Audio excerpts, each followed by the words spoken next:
vision takes shape. This is the Jaladuta, this is the boat that Prabhupada left Calcutta on. So the first part was the prophecy, all those different predictions, starting with Bhakti Devi right up to Bhaktivinoda Thakur. And now it actually started, the vision takes shape. Next one, Harry. Srila Prabhupada seemed to know that he would have temples filled up with devotees. This is another amazing thing. Prabhupada's confidence in Krishna, confidence in his spiritual master and the previous acharyas. He was just so convinced. He would look out and say, I am not a poor man, I am rich. There are temples and books. They are existing. They are there. Just time is separating them from us. And this was Prabhupada speaking to a Mr. Rubin, who was a subway conductor who met Srila Prabhupada in 1965 in New York City. This was before even the first center in 26 2nd Avenue existed. This was literally Prabhupada living in the Bowery, which is another wonderful story of Prabhupada's pastimes living in the Bowery. One time, a reporter went in. The Bowery, Prabhupada lived in a room like this in the Bowery, big room, but it was kind of partitioned off, and different people were living in different sections. And Prabhupada was living in one little tiny corner, because that's all he had, no resources. And a reporter came in one day looking for him, and eventually he found Prabhupada in the corner. But to find Prabhupada, he had to go through all these kind of interesting people. 1960s New York City on the Bowery, people taking all different kind of drugs and everything like that. And the reporter eventually found Prabhupada, and he says, oh, are these all your followers? And Prabhupada says, no, I don't know them.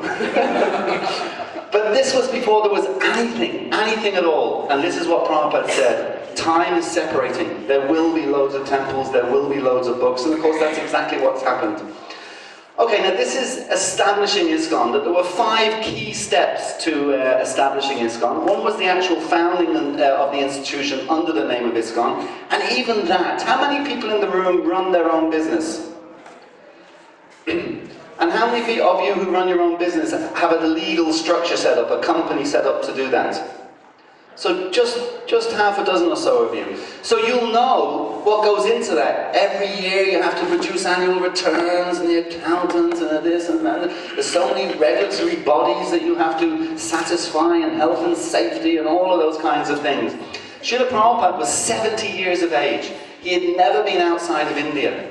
Within September to July, what's that? July, 7 months, 4 months. Within 10 months. Within 10 months of arriving in America, a 70-year-old man who'd never been outside of India before set up a legal entity as the basis for expanding and spreading the Krishna consciousness movement. So again, quite a significant thing that he did. Second one, the recognition of that founder with the title Prabhupada. Next one. The further recognition of Prabhupada with the title founder Acharya.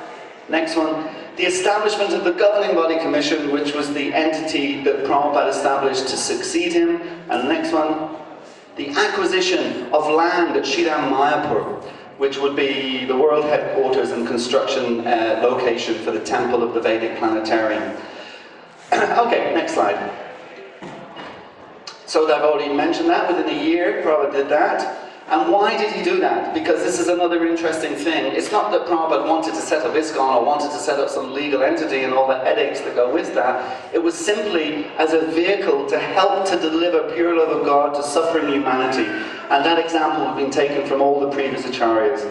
The institution that would be able to achieve the above with a united force over large spans of space and time. It needed a unique form. So that's what Prabhupada did. He created that. Next one, maybe.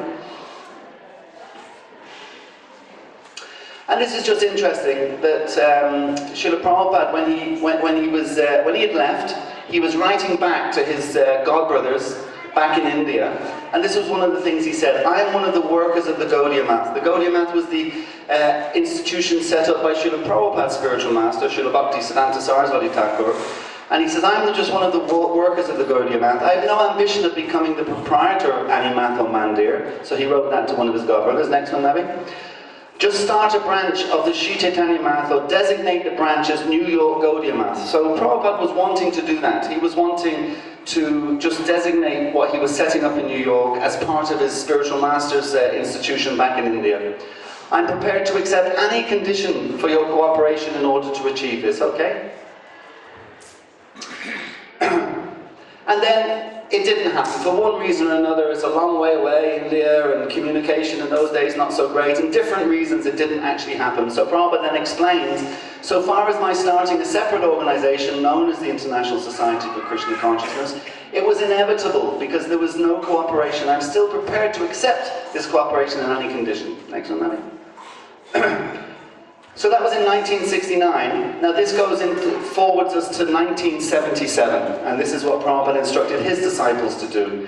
He said in his final 2 months, Prabhupada put time and energy into establishing the Bhaktivedanta Swami Charity Trust with the goal of uniting the Saraswat family, the followers of Bhaktisiddhanta Saraswati Thakur, in a cooperative effort to restore and develop the Gauromandala Bhumi. Prabhupada said, no more non-cooperation. Now everybody cooperate to spread Lord Chaitanya's movement. Just like Sridhar Maharaj is having trouble finishing his Nath Mandir, so in that way cooperate or help.